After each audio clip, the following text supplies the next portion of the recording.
Hey, yo, what's good? What's good? What's good? Welcome to Reflections of a DJ, the R.O.A.D podcast presented by DJ City and Beat Source. Rest in peace to DJ Never, Never Forever. That's our brother. I am one of your hosts, DJ Crooked. We got Las Vegas finest in the building, DJ P. Dot. Yep. Neek Lopez, what's good, sir? We got a special guest. He's one of my favorite people, and he stays in these streets. He's always outside, always moving. Crazy. I swear to God, I run into him in every different city, like all the time. He's truly one of the warmest and kindest individuals ever. He's a very talented DJ. He's been grinding and building a name for himself, and he has an amazing 90s and 2000s throwback party called The Goodies. Straight out of Kansas City, we got DJ Nick Davis in the building. What's good? What's going on? What's going on? What's going on? What's good, man? Nothing much. How y'all doing? What are you doing here in Las Vegas? I am just hanging out in Las Vegas. Really? For a couple of days. Yeah. I actually my best friend from preschool lives out here. And then my aunt and uncle, they retired and they moved out here. So I got people out here. Oh, okay. Yeah. So you can just come out here and just hang out? Whenever. So you here, but this 4th of July weekend. It is 4th of July weekend. I would assume it would be crazy popping in Kansas City right now. So yes and no. What I always say, Memorial Day, Labor Day, and 4th of July, hella people go to the Lake of the Ozarks because it's like 2 or 2.5 hours away from us. Like the Ozarks, like Netflix Ozarks. Exactly, yeah. Oh, wow. Yeah, so everybody that I know is on a boat right now. Oh. So it's like if there's a weekend to like leave the city, it's that I'm going back on Saturday. So, but I'll go back. But like 4th of July, everybody's on the lake. They're drinking buzz balls and fucking listening to Bluetooth speaker. So for you, yeah. It's better for you you're just like, fuck it, I'll just go out of town. Well, if the opportunity presents itself to go do something dope, such as like the R.O.A.D podcast and like see homies DJ and all that, yeah, I'm going to take that because it's part of growing and being out more. Yeah. And you're so young. I appreciate that. You're very young. You're in your late 20s, right? 27? Yeah, 27. When did we first meet? We first met at Beyond the Music? Yes, we met at Beyond the Music, which was pre-COVID. No, that was after COVID. Was it after COVID? Okay, yeah, you're right. Yeah, it was after COVID. 22? 22 or 21, yeah. Yeah. It wasn't the one in Phoenix. I didn't go to the one in Denver. Were you like how old were you? Like you were like 23? Maybe, yeah, 23. Wow. Damn. Yeah, that's when I met you for the first time. Yes. Yeah. But even still then, being 23 and like traveling outside of Kansas City, I've always commended you because you, at an early age, you saw the importance of like traveling and going outside of your city or your region. Yeah, for sure. When did that, why did you think that? So I'm originally from Nebraska, right? Originally from Omaha, Nebraska, born and raised, love Omaha. That's where I'm from. And I went to school in Kansas City. And then after I graduated, I just stayed in Kansas City. And what ended up happening was I started, because of social media and, online and everything, I started getting booked to go out of town. And I think one of the first places I went out of town might have been Oklahoma City, I think. And I kind of saw what was out there.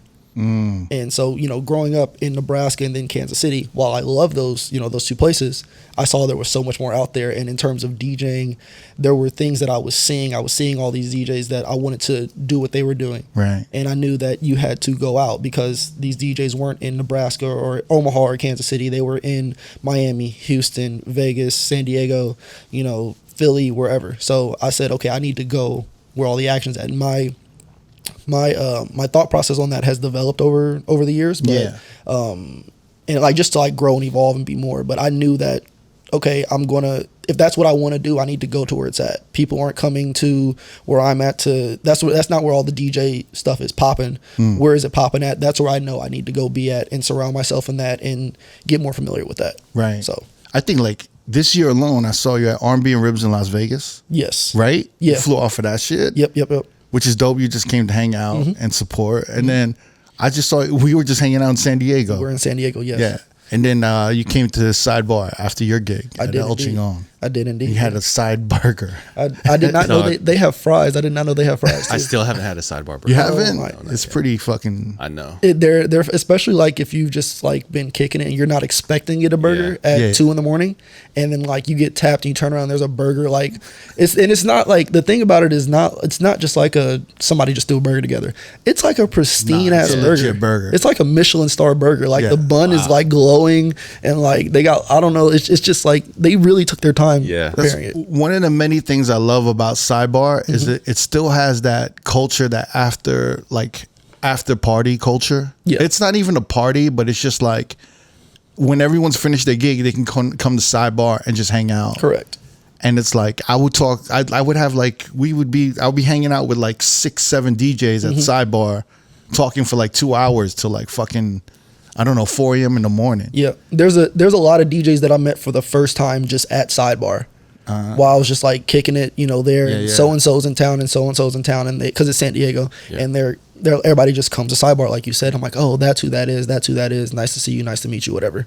What's like one of the first things you learned, like kind of traveling out and just seeing all these like different cities and listening to different DJs and shit?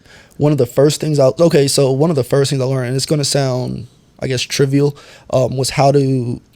There's a difference between like when you're just playing versus when you're for real rocking the party. There's like and the main thing I'm saying is like using the mic. So like when I first started DJing, I never used the mic because I was terrified of it, afraid of it, whatever. Right. And then I was playing in Tampa at a Taco Tuesday party at Show Bar that they had there, and I was the last DJ to go on, and every DJ before me had been on the mic. They're fucking talking crazy, doing all this shit. Where's all the birthdays at? Yada yada yada. I was like, fuck, what am I gonna do? I don't do that. I wasn't comfortable, but my big thing was they're not gonna show me up. So like I learned at that moment. I was like, all right, this is what I need to do, because again, you want to be on that level, you got to do what everybody else is doing. Yeah. So that was like one of the first things I learned is what are all the professionals doing. It's like if I go see Crooked at Sidebar, what's Crooked doing? All right, that's what I need to start doing. Not necessarily copying Crooked or whoever, but implementing that into what I do, whether I'm in San Diego or Tampa or back home in Kansas City or wherever. Damn. So what cities are you like traveling to right now? Like what's on a rotation throughout the year? Rotation, I don't know if I have anything on a rotation specifically. Okay, well, so I do University of Nebraska Lincoln. There's a club up there called Junction. Shout out to Junction, love them. I heard Nebraska gets open. Oklahoma gets open too, right? What do you mean open? Like they wild the fuck out. Well, right? so the thing that I always think about, and the person who said this was Fashion. Fashion That's said, who said it. Yes, Yeah. Those middle of the like we don't have mountains, we don't have beaches. We got the Lake of the Ozarks, but like there's nothing to do but party. Like, so they go hard. If you go to a college town, especially, because like I'll play at KU, I'll play at K-State, I'll go play at Nebraska, I'll go play at Iowa State. And when you're at a Big 10 school, a SEC school, wherever, Big 12 school, yeah, bro, they're going out and they're going to go absolutely in, because like that's what's there to do there. Like, yeah. Right. So wait. When you're going to these schools, when you're doing like Nebraska or Oklahoma, like, have you done it recently? Yeah. So I did graduation weekend at Junction at University of Nebraska. Yeah. Where was I at? I was in San Diego last week. Obviously, I did Chicago 2 weeks before that, and then Tampa, and I was in Salt Lake City last weekend. Right. You had your goodies party. I did goodies. So I did goodies in Wichita, Kansas, which was fire. Really? It was fire. Like, and shout out to Tommy Billions and AC. They had me, like, we kind of worked together to put that together. And that was crazy. And did Bangarang hook up the Salt Lake City? Yeah, so I do goodies with Bang at Sky. So that was our third one that we've done there. And that was it's always fun. So like for me, again, because I'm from the middle of the country, I love going to Salt Lake City, especially because there's just mountains everywhere you look. And so like I'll go, I'm like, oh yeah, I want to do goodies, but in reality I'm going to just stare at the window and look at all the mountains. If I'm not DJing, I'm just going to go look at that. But yeah, I did that with Bang at Sky. So you're traveling a lot then, huh? You're like you're probably in like 2 to 3 different cities in a month, right? So I'm trying to get that a little more consistent. Right now, that's what it's been. I think you're doing great, and I appreciate it. Compared to what 2022. It's like the third time I've seen you in Vegas this year. Yeah, it might be. It might be. No, and I appreciate that. I'm trying to. Like I've had a very good like last like month and a half, 2 months. Yeah. And I just want to make that a little more consistent. So like now I know like I have my list of places where I'm like, okay, we did this. I'm gonna try and fit another date in this city in before the end of the year. There's this place I want to reach out to. I know I went to whatever city last year. I want to get something else on the books for this fall, whatever. So like the summer is not easy, but it's easier because everybody's out there. It's easy to go say, hey, I want to play here because it's warm outside and everybody's going out. But I want to try and keep that going as the fall comes, as the winter comes. And I know the winter's obviously going to be a little more difficult because it's it's cold and your places that you can go to are limited. They're not going to say, oh yeah, we'll book you in Milwaukee when it's 2 degrees outside. That doesn't make sense. So how are you reaching out like for some of these out of town gigs? So for me, it's a multitude of ways. So I've gone the cold DM route. I don't necessarily like that though. And I'm still trying to figure it out. So like the gigs that I have played, they've come through people either reaching out to me, various connections with other DJs that say, hey, I want to put you in contact with this manager. I think they'll love you. Or if I just know general managers or owners through being in Vegas, being in LA, being at whatever event, right. And they're saying, hey, we want to bring you out to here. Like, what can we make happen? Yo, roadies and roadies for life. You already know that we rock heavy with DJ City. It's our go-to record pool to download the latest music, edits, and remixes for our DJ sets. So now, Road listeners can join DJ City for only $10. $10? Only $10. That's almost 70% off the first month. Make sure you scan the QR code or click the link in the description or go to djcity.com/offer/road to jump on this great deal. What is like, so like you're young, right? And like I've met you in 2022 at Beyond the Music in Phoenix, Arizona. It was like a DJ conference. Correct. But you were on my radar, you were on my feed because I think your goodies party. And it was like right after the pandemic and everyone was wilding the fuck out. Correct. And like day parties were just like, they looked extra cracking everywhere, yes. right? Yeah. So then like your Kansas City goodies party, which is like a throwback 90s, 2000s party. For sure. It just looked wild, crazy. And I think it looked like a backyard, almost like a backyard barbecue. Right? So that was not goodies. Everybody still talks about that.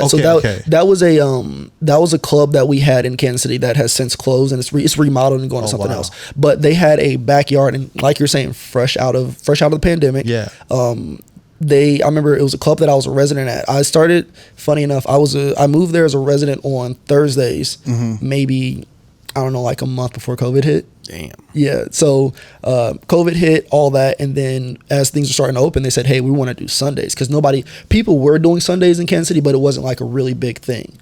So they said, hey, we're going to do Sundays. We're going to do bottle service on a Sunday. And that was like a relatively new, it existed in Kansas City before. We weren't the first people to do it. But wait, Kansas City bottle service is different though, right? What do you mean? And don't they like lock up the bottle and shit? Or no. that's Salt Lake. That's Salt Lake. Yeah. Oh, okay. That's Salt Lake. Yeah. That's Salt Lake. You can't pour your own drink. Yeah. In Salt Lake they can't do it. So Kansas City is just there's no bottle shit, right? No, like there's everything's normal with Kansas City bottles. Yeah, everything's normal. It's just like, but how much is a bottle in Kansas City? I'm gonna be honest, I don't know. You don't know? Because I mean, like, I don't want to. Don't buy them. Yeah, I'm never like, yo, I'm gonna go to the club and get a bottle. I don't do that. That's not my thing. That is not my thing. Have you ever bought a bottle? Yeah, of course. Crooked's bought a bottle. Come on, it's Crooked. I think it's just. I would assume you get comp. Yeah, but even back in the day, you still want to. You might go to certain spots and then pitch in. Pitching in is different than just like him being like, yo, I'm gonna buy a bottle. I've never. If somebody said, hey Nick, how much is a bottle? Gun to your head answer. I have no idea. I also think like back then to get into a club, it was already, but like it was an event. But if you were with a bunch of DJs, I think it was like, at the most, it was like 400. Yeah, that sounds. So I think that if I had to guess, I would say like a bottle in Kansas City, and I know I'm going to get here so many. Oh, it says, how do you not know? I think it's like between like $250 and $350. That's really cheap. I think because right now it's double. It's like probably $700 to $800 now. Like a bottle of Casamigos at the minimum is maybe $650 to like $800. Damn, I'm gonna look it up. I'm gonna look it up like later. In Vegas and like New York. And shit. Well, that. So you got to think also that's Vegas, that's New York. Yeah, like compared to Kansas City, but. Yeah, but I would love, like, if I ever traveled, like, if I went to Chicago and I went to, like, I would love to do this when I was DJing. I would love to, like, if I had a gig, I would fly in the night before, or hang out the night after. Mm-hmm. I would go to, like, the most local hood, like, club. For sure. And I just love to, like, listen to what the DJs are playing. And I would support and I would buy bottles. Okay. Yeah. And so that's cool to do. Yeah, in Chicago, I think they were like charging $100 for bottles of like Moet champagne. Chandon. Yeah, Moet Chandon. And we were like White Star, so we were like, yo, you get a bottle, you get a bottle. And we were being the biggest assholes. We were like pouring it on the floor. That's crazy. We were like, for the motherfuckers who ain't here. Well, so like, that was like, so that became a thing. Yeah. And they did it, and I think it was stupid, but Bottle Wars. I don't know if they had that out here in Vegas. Yeah, sure. Yeah, I assume they had to have it out here in Vegas, but like it was a. It probably started in New York. So okay, all right. I could be wrong. And I don't know officially where it started. I'm not the law man, but so that Sunday that I used to do in Kansas City, they would have bottle wars. We had bottle wars. It was like towards the end. So I remember I was meeting with like the bottle girls and the manager, and I was like, something we could do is like a bottle war, like who's gonna. And I really didn't think too much into it, but I was like, it'd be cool. And then there was another DJ that started DJing at that same spot as well, like on Sundays, and they kind of made it a little more. They kind of made it more into a thing. Like they made it more theatrical. Yeah, like they would have like the signs that would say Bottle Wars, and then be like, they had like a belt and all that for whoever spent the most money at the end of the night, shit like that. Yeah. Like it was just it kind of marketing. It kind of turned into that. So like I saw that, but then I've seen, this is totally different to me. At that point, they were buying the bottles and they were just like passing out. I've seen people legit like buy bottles of Casamigos. They'll get it and they'll just pour it out on. That's the dumbest thing I've ever seen. Yes. I've poured out many bottles from like big spenders buying large. But are you pouring them on the floor? No, I'm pouring them. Oh yeah, they're pouring them on the floor, dog. Yeah, and like looking the person that they're like. Thank you. I've had guys buy bottles and just that was the dumbest thing. I've been that drunk douchebag before. Yeah. I believe that. I've been that buster with a towel behind you. But, okay, so what smells worse, like champagne spilled up or like tequila just like poured out? It's gotta be tequila, dude. That's not a question. It's tequila. Champagne is dank though. Yeah, it is. Oh yeah, I guess like the bubbles in the carbonation. It smells like the sugar in it. Straight farts, bro. Tequila just makes me sick because I just always have had an aversion to tequila. Yeah. Especially Patron, and I'm so glad people don't drink Patron no more because looking at Patron makes me sick. That was the worst era of like in nightlife when Patron was like the go-to liquor.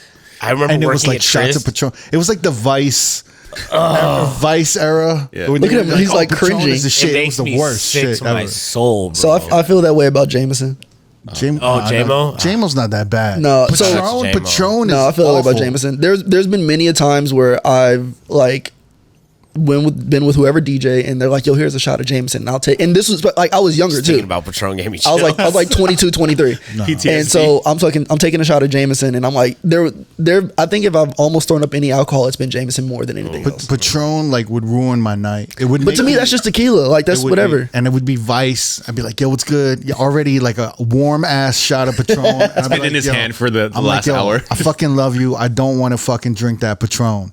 Yeah, I remember picking up shot glasses like and just residual Patron in it and just being like, dry heaving. It's like the biggest yak. Dry heaving. Yeah, because it's so viscous and Viscous is hilarious. Viscous is funny. There was a horrible era like in the mid 2010s when they were getting bored. Like everyone was just getting bored getting bottles, so they would use the trough of ice.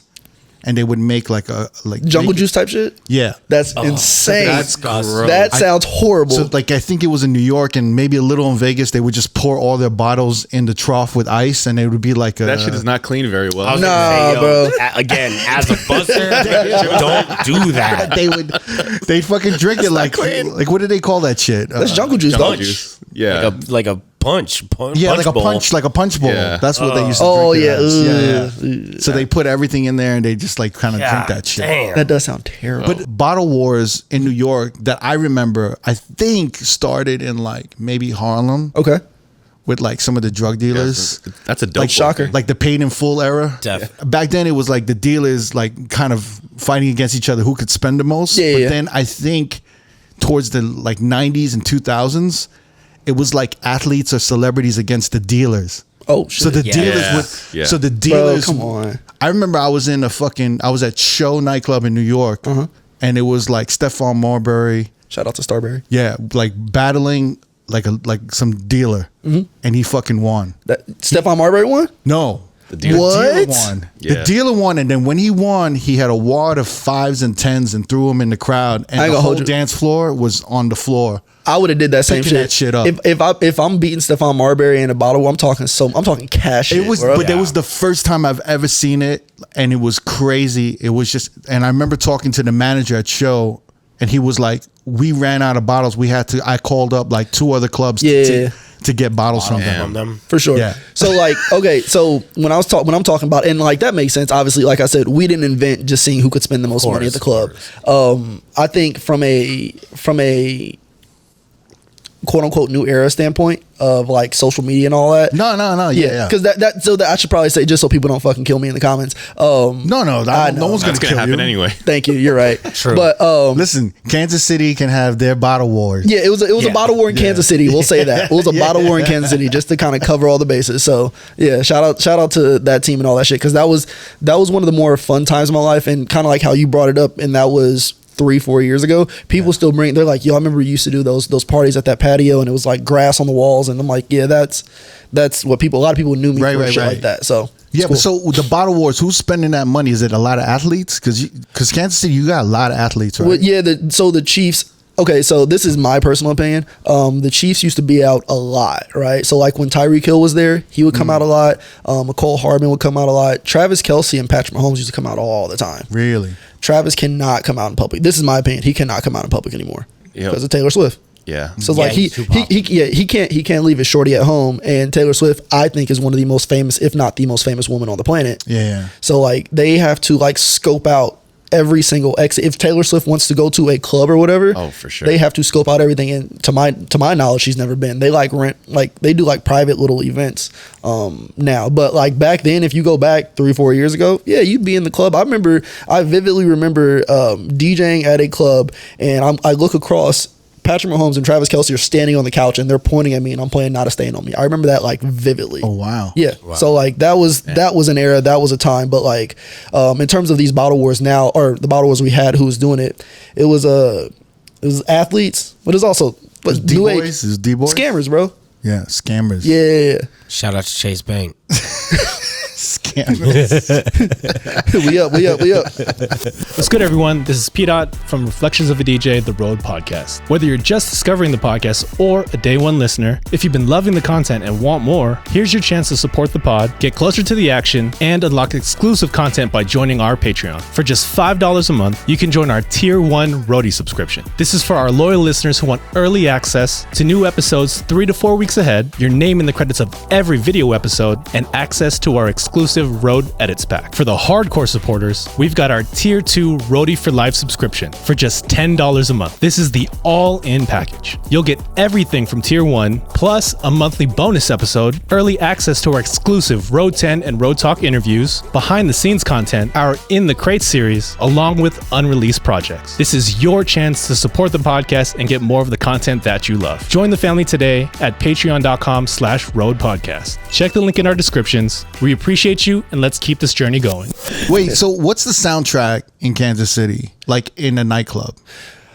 So we were talking about this right now, and I looked up like Kansas City like hip hop and rappers. Yeah. And I didn't know K Stylus was. Yeah, K Stylus is from Kansas City. It's from Kansas City. Yeah.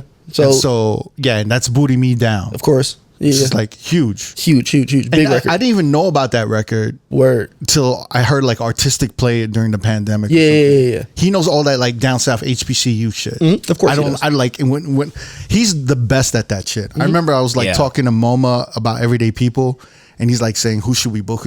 I was like, yo, you need Artistic there. He's like, yeah. And I was like, yo, this dude will not only kill like a LA hip hop R&B set. He just knows everything, dude. But he knows all that down south HBCU shit. Like didn't he go to? He went to FAMU, yeah. So he knows all that shit that like that deep, like at the most prime era of the 2000s into the 2010s.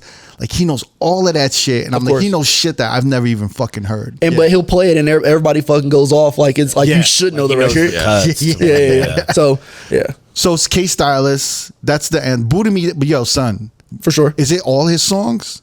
So I'm gonna be because all his songs have like booty in it. Yeah, that's it. Like he was he was the I mean he when he would perform and all that, like going on tour, it was the twerk king K Stylus, and this was years ago. So like it was Booty Me Down, Booty Hopscotch, Trampoline Booty. Damn, everything does have booty. It's totally forgot. Trampoline Booty sick. Jesus Christ, yeah. Kangaroo Booty. I don't know if Kangaroo Booty was one. Is Kangaroo Booty one? Kangaroo Booty. You said Booty in the Trees? Yeah. Same shit. Booty Bang. Yeah. So Booty Applause. It's almost like one of those SNL skits when they have like someone singing their best hits. Yeah. Everything's like, booty. Yeah, it's just booty. Booty Applause, Booty Bang, Kangaroo Booty, Trampoline Booty. Of course. And then Shake That Ass. The classic. Oh shit. But no, in Kansas City, in terms of like the hip hop, so obviously K-Stylus, big one that everybody knows is Tech 9. I always say Tech 9 could rob a bank in Kansas City and nobody would bat an eye. They love Tech 9. Really? Tech 9 is like, they walk around like, and I understandably so, it makes sense. He's a great dude, super cool dude. He's one of those where it's like, yeah, he could rob a bank and people be like, here you go, Mr. 9, here's the money. Like, Mr. 9. because like that's fucking Tech 9, bro. Like, But you run his records in the club or nah? there's only, so like Hood Go Crazy is probably the one that I played the most. And there's another one that escapes me. There's that Kansas City, like the Chiefs theme song. Yeah, but that's only When really they won hit. the Super Bowl, I got a request for that, and I was like, I'm not playing. Wait, what is it called? It's called Red Kingdom. Red Kingdom? Red Kingdom. Hey, That so sounds very that's crazy. He's also sounds blood. crazy right now. I made a super dope edit of Red Kingdom to, I think it was TV Off. Yeah, it was because I did it one I time. remember this, Yeah, I yes. did it. I did it one time like during the playoffs last year, and I was like, this should probably be an. Actually, no, I take that back.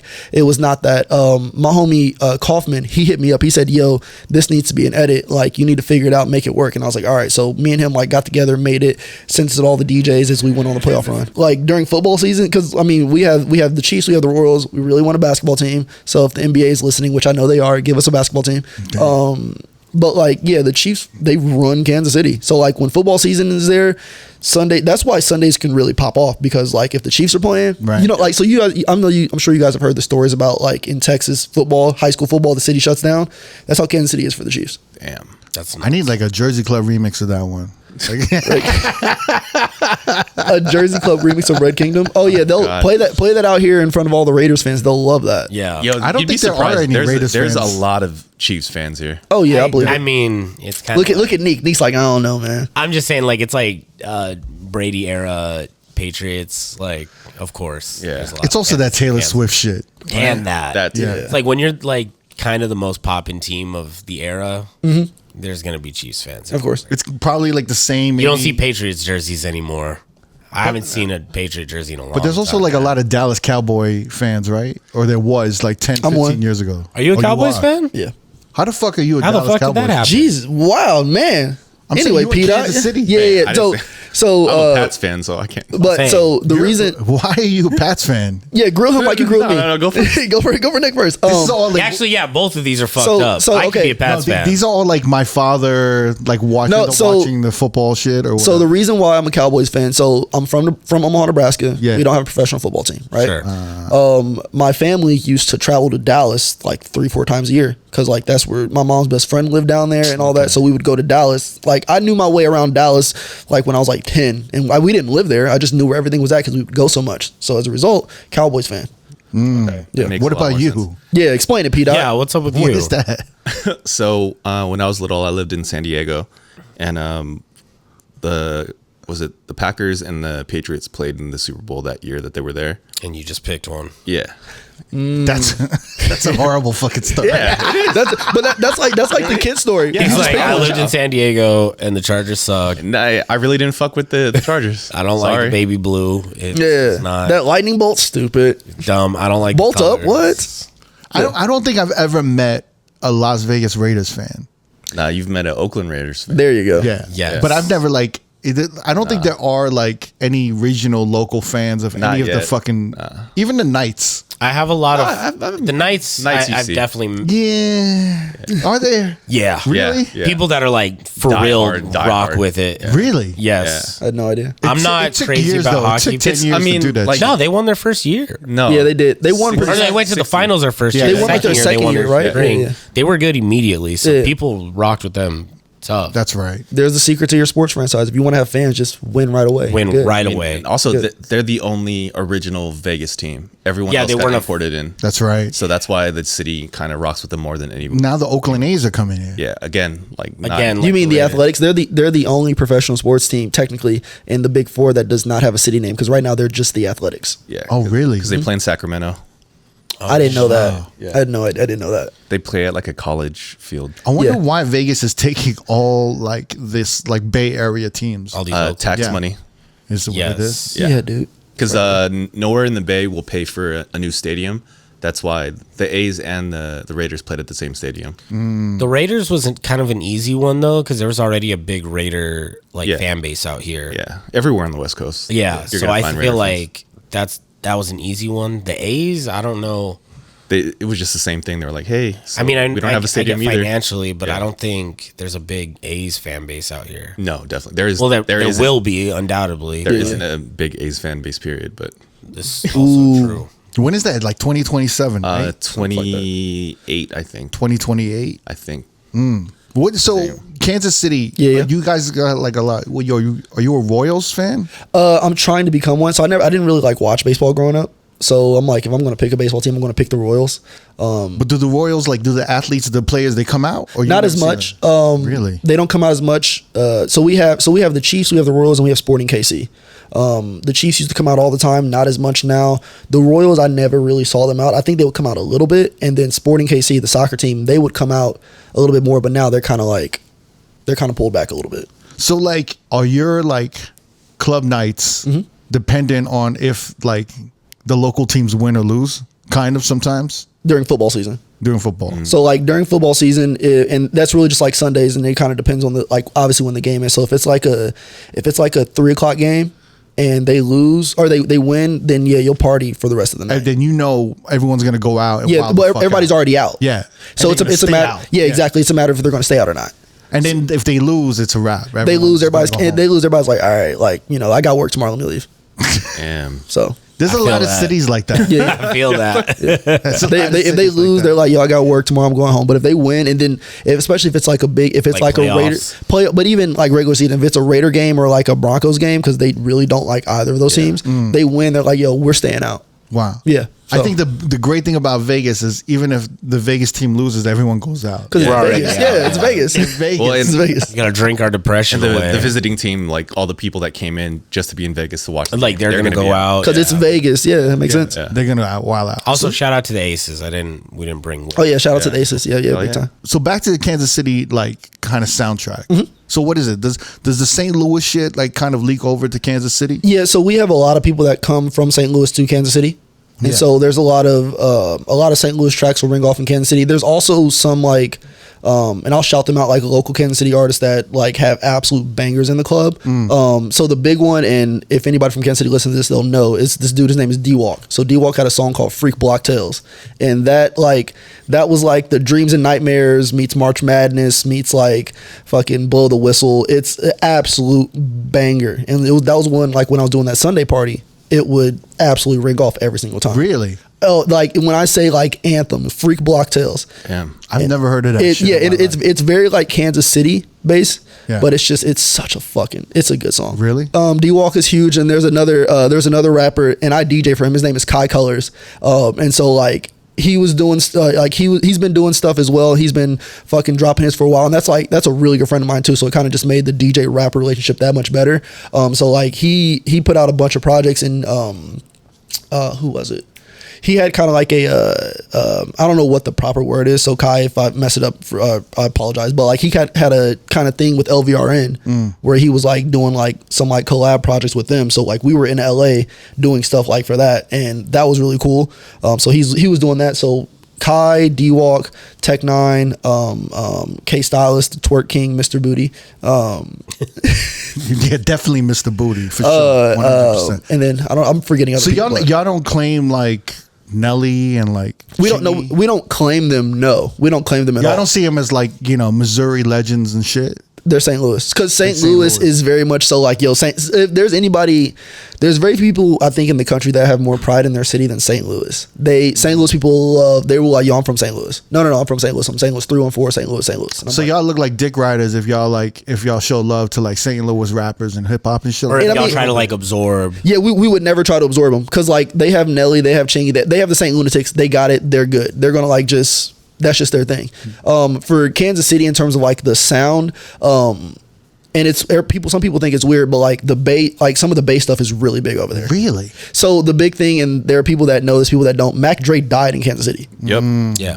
So and I don't know how that sort of like correlated and led to this, but like you can run a Mac Dre set in Kansas City, and if they're from Kansas City, people are gonna go crazy. Wow. That was one of his biggest markets outside of the Bay, like right before he And I don't know why, but like it was Halloween night, I'm pretty sure, in Kansas City, and he got shot that night. Oh, wow. And he had just got done with the show. I don't know what happened. I don't know the specifics, but So Thizzle Dance, all that Mac Dre Thizzle shit Dance, hits Get up. Stupid, Too Hard for the Radio. Like they be out there thick, like they So thick like hard. Bay Area shit hits Yeah, out so there. like, and then the other big one is Blow the Whistle. Blow the Whistle was huge in Kansas City. But like even like the new Bay Area shit, like I'm an asshole and the shit that. So that I don't hit? think that's gotten out there. I think if anything new, like because Jeezy's from the Bay, right?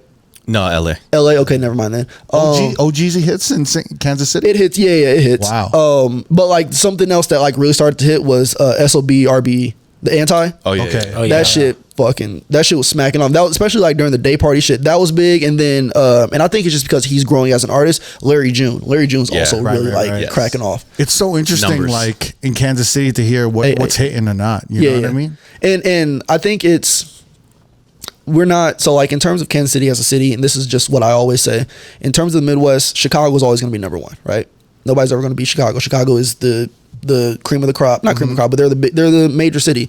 Kansas City, I think we're number two in the Midwest. That's just my personal belief. I might be a little biased, but in terms of like a music sound, we don't necessarily like pick off of Chicago. We just kind of like get stuff as it happens. And we've grown as a city in terms of our music and our nightlife. And I think we're getting to the point where we're a little more open for them. And I feel like if you went back 3-4 years ago, if you went to a spot and it was a hip hop spot, they were playing hip hop. You weren't going to be at the hip hop club and hear any Bad Bunny. Like you weren't going to hear a song. It was just a hip hop spot. If you're going to be at the Latin spot, you're going to just hear the Latin stuff. If you're going to be at the It's very segregated. yes, and I feel like we're getting to a point now where you got like you're going to be in the Vegas style nightclubs, and you're going to hear Young Dolph, and then you're also going to hear John Summit, and you can also hear Bad Bunny. Interesting. So I feel like we're kind of getting to that point now. Yeah. And that honestly, and I was thinking about this knowing I was going to come on here to talk about this, but getting to that point now, because that kind of shaped me as a DJ. So like when I would go out of town to play, not to say that I was afraid to play hip hop back home, but like I realized how much more stuff I could get away with when I would be out playing in whatever city, and they'd be like, "Yo, we want to hear Young Dolph." I'm like, "Is the manager going to get mad at me if I fucking go into that's Young real. Dolph?" Yeah. But like we're kind of getting to that point now where it's getting a little more free in the sense of like you can do that. But that was like always the big thing that would not terrify me, but I would be very conscious about it, because you want to do well obviously as a DJ. Yeah. You don't want to play the wrong things. You don't want to piss off the wrong person, the person who booked you, whatever.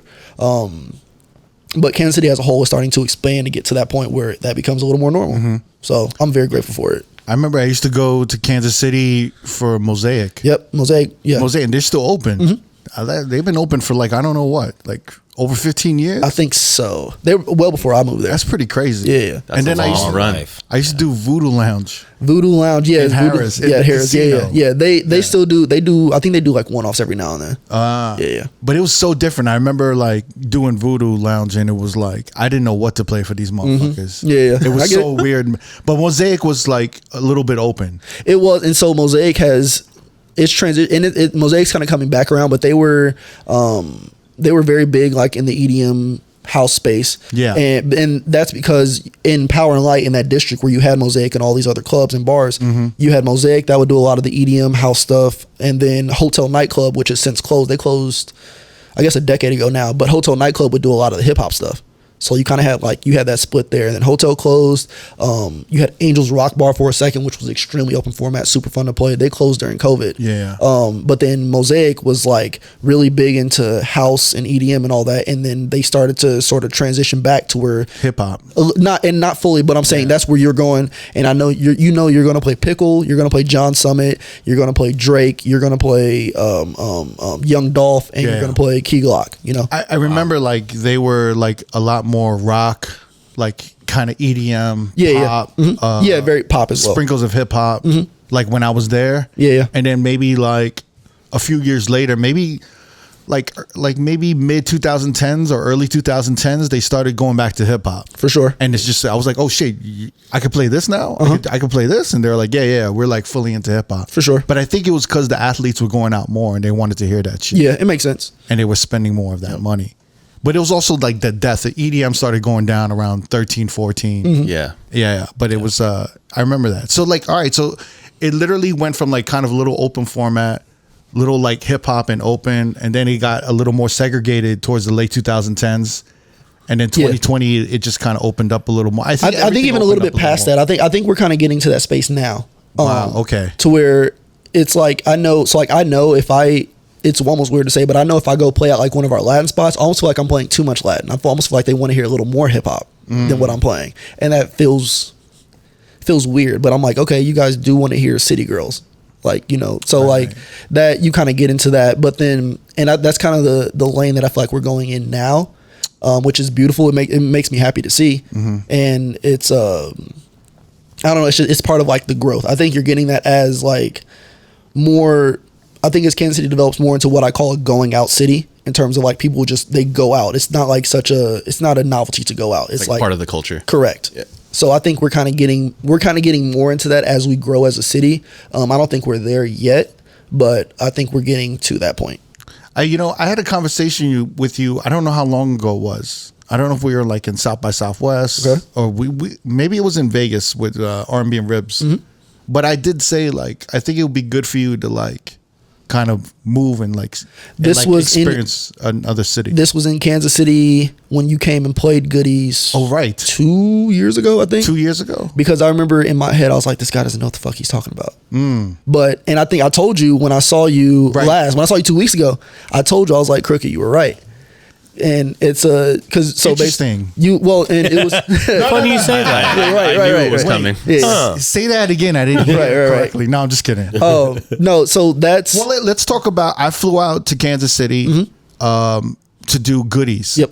And it was like you guys are just starting to get back. Like we had been open for some time. Oh, you were changing locations. Yeah, right? I was wanting to change locations. Yeah. I had not. So I moved to a new location. And I literally moved there to a new location in May, a bigger spot. Spider Tech played that one, and then next Saturday I have Shadow Man playing from Dallas. Nice. So the spot you played at was a little more, it was smaller, and it was honestly, it was too packed. Like, cause there's a line around the block. People were always messaging the Goodies page. We waited in line for 2 hours. We couldn't get in, stuff like that. So I knew I needed to go to somewhere bigger. I found somewhere bigger in it. How long have you been doing the Goodies party? October will be 6 years. 6 years. Congratulations. Thank you. So you graduated college in 2019 and then you started that party around that time? So I graduated in May of 2019. I started the party in October of 2019. I had the idea for it in June or July. Yeah. And then I went to a venue, a Soul Cantina that is since closed. But I went to a venue and I said, hey, I have this party, because I knew the owner really well. Or the manager, sorry. I knew the manager really well. I said, I have this party I want to do. And he said, okay, that's cool. Let's do it. Let's start in October. And I was like, all right, cool. Started promotion. I got everything together in August. September started promo. October 12th was the first one. Because you do a lot of work for this shit. I do literally everything. I do everything but like take the pictures. Yeah. Because the day I flew out there to like do the party, you're like using your own equipment. You're bringing extra speakers. You're doing the door. You're doing everything. Yeah, like it's a tremendous amount of work. And you're so young and you're like hustling. Yeah. And it's like, Thank you. And then to do that, I think in 2019, what possessed you to start this party? So the funny thing, and not a lot of people know this, I'm going to shout out Jules from Hickey's. That's the reason I started the party. Shout out to Jules. Jules is the reason I started the party. You know that he's the number one Filipino Filipino wedding DJ. Wedding DJ. That's great. I'm going to tell him that. In South California. Southern California. But yeah, so what happened was I had heard a Tall Teas mix, Hickey's and Dry Hump's Tall Teas mix that Miles Medina had did. And I was like, yo, this is the dopest thing I've ever heard in my life. I want to start. I was like, I think I can start a party. And so I was looking, and I was 22, and I'm like, man, I don't know what I would call it. And I'm like, and they don't have parties like this in Kansas City. They do now. I mean, they have had parties. They have had parties. They have had parties. Let me not say that. They have had parties. No, they've had parties well before me. But this was something where I was kind of just like, I want to do this. I think this will be super, super fucking dope. You want to do it your way. And the whole point of it was when I was 22, I was young and stupid. And I was like, yo, I'm not playing in all these clubs like I feel like I should be. So let me just start my own shit. Right. And that was the first reason. And then the second reason was I knew this could turn into something where I could bring homies to Kansas City, because there's a lot of DJs, and I think I brought a good amount of DJs to Kansas City over the last 6 years, and they would not have a reason to come to Kansas City, because Kansas City doesn't really book traveling DJs like that as much anymore. So now in my mind, I'm like, all right, I want a Crooked or a Spider Tech or a Trays or whoever to come to, or a Vega or a Kevin Connor or a Nopa Slaps come to Kansas City. Right. I have my own party. It's not me going to a club and saying, hey, I have this guy from San Francisco who's super dope. Can you book him? It's me saying, all right, I'm going to book this guy. This is going to be the party. It's different. It's counter to club culture. There's no bottles. There's no tables. There's nothing like that. It's just like you show up. If you want, I always tell people, if you want a table, get there early. First come, first serve on the seating. Yeah. So it's counter to everything that's like going on in the clubs, and it's all mine. So like you said, I literally do everything. I do all the flyer design, I do all the marketing, the promo, I make all the videos, I do all that. I book the DJs, take care of everything. I don't bring speakers anymore since I moved to a new venue, so praise the Lord. Shout out. But yeah, like back then, like when you came, I was bringing speakers, I was bringing like the Z table, the little Red Bull table, I was bringing everything. I mean, you were like opening, but then you're like, yeah, I'll be back. Like you have to go to the bar, or you have to go to the front. I go check on the door. So like, I felt like you couldn't even like really just focus on DJing. And I'm trying to get better with that, honestly, because I think it's different because I've done it for so long where it's just been me. But because I've done it for so long where it's just been me, I'm like, all right, how do I bring somebody else into this? What does it look like? And my big thing with it, and I know this is a fault, but my big thing with it is I know if I'm doing it, it's going to get done the way I want. That doesn't necessarily mean it's the right way. I know that, but it's going to get done the way that I want. I know that I don't have to rely on anybody else. So, because I've had situations where I've wanted to work with other people and I'm getting flyers late, or they're not, we're going to post at 12 o'clock and they're not posting, just stuff like that. Right. But I know that if I'm the one who has to schedule all the posts on Instagram, run the Facebook, run the Eventbrite, go through ticket sales, make sure we have all that, I know it's going to get done because I'm doing it. Right. And so that's kind of where all that came from. And I think now I am wanting to expand it a little bit, but it'll be more so on the digital side, on the social media side. Yeah. Because it's difficult to run Goodies and DJ Nick Davis. That's that. It's kind of, you understand what Paradise Secret? Yeah. It's difficult to do both. And so at that point, I'm like, all right, I don't know if it's a social media manager, because my big thing is I don't like the idea of handing off something to somebody that I feel like I can do myself. But at what point am I being real myself and saying, hey, like, all right, maybe somebody can do it better? One of the hardest things about like running your own business, and I've learned this, is that you have to delegate. And when you delegate, things aren't going to get done at 100%. And you have to like get comfortable with things getting done at like 85, 80%. Okay. If you don't delegate and you do everything yourself, you're never able to, if you don't delegate and you do everything yourself, you're never going to grow. And yeah. So like with that, because there was and not a lot of people know this, but there was a time, I think last year, where I was going to stop doing Goodies.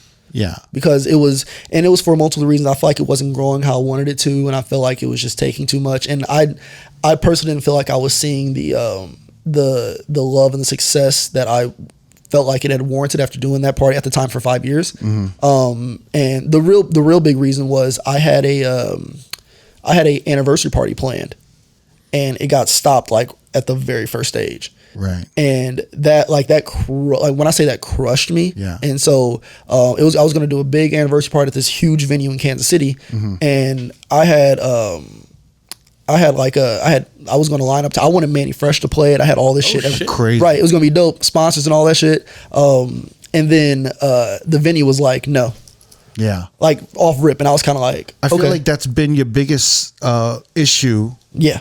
In these past 6 years is the venues. Find a place it's like to do you've had to switch it up. And I think it's like, I'm sure Nick knows about this. It's like completely heartbreaking, and it really tests you.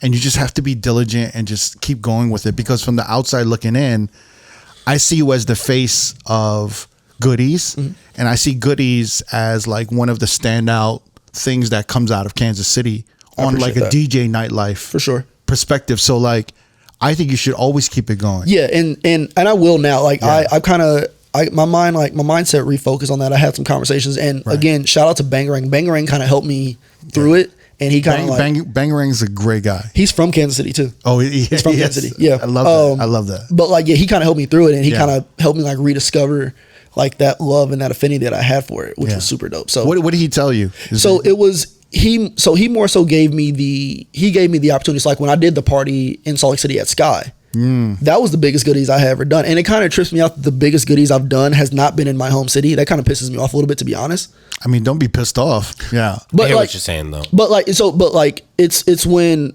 the reason why I'm pissed off is because it's not like the venues aren't there. It's just they were like, no, you can't. So you're also the difference is that Sky in Salt Lake is they have the resources and the venue, and they're welcoming you and they're making it easy for you to. So does the one in Kansas City could have did the same thing? Yeah, but they chose not to. I know. Yeah. So it was literally just a choice. I get it. It was literally just a choice, and I understand why you're saying that. But when I did it there, and I was like, okay, this is what it can be. All right. Let me kind of like get back into it, and then it was that, and then it was me growing the party and taking steps to move it to a new venue, and now I'm kind of at the point this year and like for the rest on is developing the online presence. So that's kind of like been my big thing now. That's why I'm like, okay, I feel like I can add somebody to the team who can help and do this, that, and the third to help us out online. When did Bangarang hit you up to bring goodies to Salt Lake? So we did our first, it's 2025. We did our first one in July of 24, but we had been talking about it for like a year. Interesting. And then like, I think like in spring of 24, he was like, yo, let's figure this out. Let's pull the trigger on it. Yeah. And so we had picked a Sunday. We did a Sunday out there, a Sunday day party in Utah, in Salt Lake City. And that's nuts. Yeah. That's everybody said. They were like, it's Salt Lake City, a Sunday, a day party. That's what everybody in Salt Lake City said. Yeah. And it fucking cracked out. It was fire. That's dope. We did that, and then I went back in December for a Christmas party, and that was a Saturday night. Because my big thing was, I was like, all right, let me do good on this Sunday. I want them to give me a Saturday night. I really want them to give me a Saturday night. And the Sunday went well, and then we did the Saturday night, and that was unlike anything I'd ever done before. Wow, we had like 600 or 700 people in there. Is that the first goodies you've had outside of Kansas City? No. So I've done goodies in Kansas City. So there's Omaha. I did one in Oklahoma City. Salt Lake City, Wichita now. Wichita. Yeah, wow. Wichita. And Wichita was a couple weeks or last weekend. That was super dope. And then I hit up Portland. Portland didn't hit me back, which happens. Hey. You're very ambitious. Like for your age, you're extremely ambitious, man. Like nobody's gonna. You got to go get it. Like if this is what I want to do, and this is what I want to do. If this is what I want to do, nobody's like gonna do it for you. You gotta go. You gotta go do it. Like that's the biggest thing. Have you always been like that, or? I think it. So like for me, DJing was always up until probably like my sophomore, junior year of college, maybe junior year. DJing was always like going to the NBA. Like, oh, it'd be cool, but it's never going to be a real thing for me. And then it started to become more and more and more real. And so I was like, okay, this is what I want to do. Like, when did you realize it was real? I'm so curious. When I started playing out in the clubs in Kansas City, I was like 19. And nobody knew I was underage. Everybody thought I was like 25 for some reason. I had no facial hair. I looked like a complete infant, but they're like, oh, he's like 24, 25. And when I started doing that more, and then I was kind of getting the praise, and not praise, but I was kind of like getting some like looks my way. Yeah. And then I started doing more stuff online because and I still am into like the technical stuff, but I started doing more of the technical stuff, and I was like kind of getting looks like DJ City's looking and all these other people were looking at me. Okay, this can kind of be something. So it was at that point that I completely flip-flop. School, I stopped caring about. I got kicked out of school actually. I got kicked out of college the start of my senior year. I appealed and got back in, but it was at that point I was like, all right, DJing is what I want to do. Yeah. And so that's when it kind of got like real for me, when I was like, okay, this can be something. Like I'm playing these spots in Kansas City. I went out of town. Somebody wanted me to go to another state to fucking play music. That's the craziest thing in the world. Yeah. And so it was at that point where I was like, all right, this is actually something crazy. Yeah. When I got there, it was like it was an anniversary, right? You did the 4-year. The 4-year anniversary. Nick picked me up and took me to like one of the best barbecue that. Oh yeah. What is that spot called? We went to Slaps Barbecue. That's such a good name for a barbecue spot. Slaps Barbecue. Yeah. So that's maybe the best baby back ribs. So I think I have a video of you saying that it is better than Terry Black's in Austin. Yeah. I think I have a video of you saying. Well, I think Terry Black's is like the brisket is it's undeniable. Yeah. But the brisket was good in Kansas City. But here's the but. But the ribs were outstanding. For sure. So, but like, I would say that if I had to get ribs, I would go to Kansas City for the ribs. That shit was outstanding. I'll take it. Take it. And then we DJ'd the party. It was cracking. It was a ton of fun. Yeah. Great time. And then we had this conversation, right? You said, was that when we were having ribs? Yeah, we had the conversation over ribs. Yeah. And what did I say exactly? You were talking about basically me being too big for the city. And you were saying that, you know, you can grow, but you're only gonna be able to grow so much in Kansas City. And that, you know, coming down the line, doesn't know when, but coming down the line, you're gonna have to move. Because, you know, and I appreciate you saying this, of course, and I know you were right now. You're going to have to move because if you want your career to grow, you can only grow so much being in a relatively small city. Yeah. Imagine this conversation, but he's got barbecue fingers. You know, you're going to have to move. It's just These ribs are great, by the way. These ribs are great, by the way. These are so good. But I think I told you you should still do goodies. Oh yeah, and that'll never stop. So and I've thought more about it since then. Yeah, but at the time when I said it, how did you feel? When you said it, I was like, no way, because my big thing was, and I was 24, 25. Yeah. And I still think this is kind of true. I like being the Kansas City guy. Yeah. I like being the Kansas City guy. So I enjoy that, but also I know if I want my career to be me playing, you know, all these spots out on the coast and in the big cities and major cities, you got to kind of be around the action more. That's why I come out here as much as I do. That's why you always see me in San Francisco or in Austin or in wherever, because I want to be around. I want to be around all you guys. I want to be around the DJs who are doing the things that I want to do. I mean, you'd be surprised how many DJs you think are in a certain market, but they live somewhere completely different. I've seen that. When they want to do the same thing where they want to keep that brand of like, oh, I'm from this city, but, you know, they move somewhere else for those reasons. Like, I need to be where the action is. Correct. But, you know, just kind of living like a double life. I was going to say that's kind of the loophole in that if you're not going to move, you're going to have to travel a lot. Yeah. And I'll be honest, I enjoy traveling. Yeah. And I know I say that now, being 27, I know in a year, 2 years, 3 years, that could change. My knees could start to hurt more. I don't know. But right now I enjoy it. But in terms of like the conversation that we had, I kind of realized, okay, yeah, this is where I don't know when, I don't know what it looks like. I've talked to a couple of DJs about this, but I'm a very like calculated person. I want to know, you know, what's going on. But that's evident. That's evident. Yeah. The way you move. And I appreciate that. But I feel like I hear so many stories about DJs that are just like, they just go. Like Jamie, did he not just like pack up his car and leave LA? Yeah. Yeah, and came to Vegas. Yeah. Like I feel like I hear that all the time. So, and I was thinking about this a couple of days ago where I'm like, is that like what I need? Like, do I just need to go? But like, I feel like if I'm not, if I don't have a plan, I'm like not necessarily setting myself for failure, but like it makes it harder. And is it necessary to have it that hard? Like, you know? I mean, I did something similar. Like I left LA and just went to New York.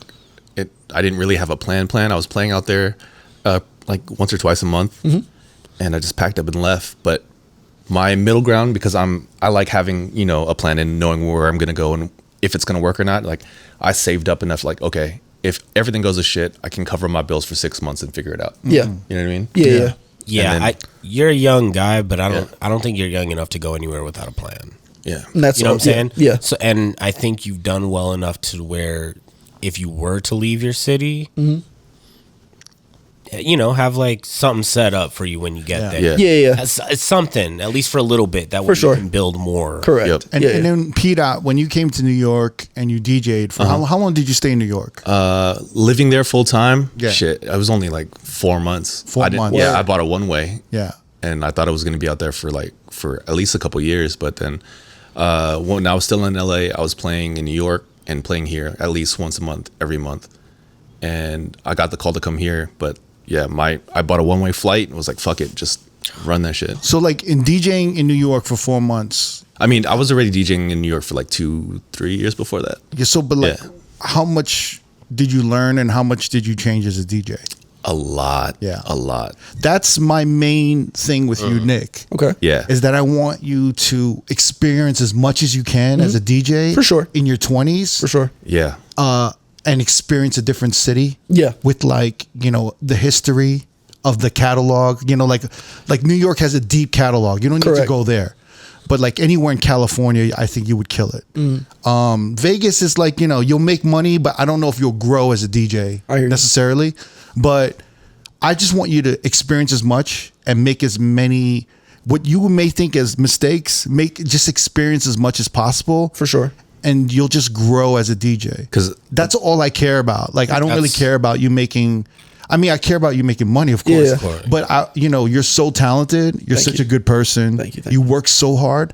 I would love to see you grow as a DJ, build a following in another city, and then bring that back to Kansas City. For sure. Like, it'll come full circle in the next 5 to 10 years. That's But it's like, you just have to have, I just want you to experience more. For sure. And no disrespect to Kansas City. I hear you. You know what I mean? Yeah.